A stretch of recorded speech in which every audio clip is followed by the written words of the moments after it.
അപ്പളേ ഇന്ന് തോലിനൊരു വിഷുവേലയാണ്. അപ്പളേ നമുക്ക് വിഷുവേല ഉഷാറായി കാണാം.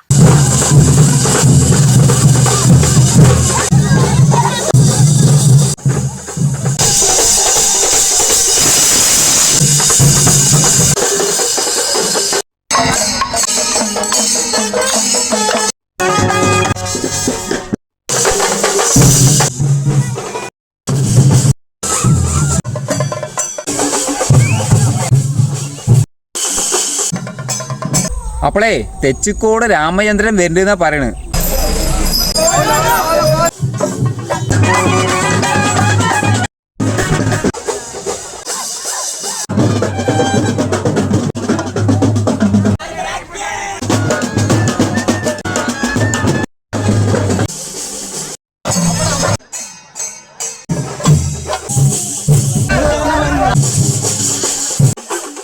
എന്തായാലും തോലിനൊരു വിഷുവേല നമ്മൾ ആദ്യമേ കാണുന്നത്. എന്തായാലും ഉഷാറ് വേലയാണ്. അപ്പളേ വീഡിയോ എല്ലാവരും ലൈക്കും ഷെയറും കമന്റൊക്കെ ചെയ്യണ്ടല്ലോ.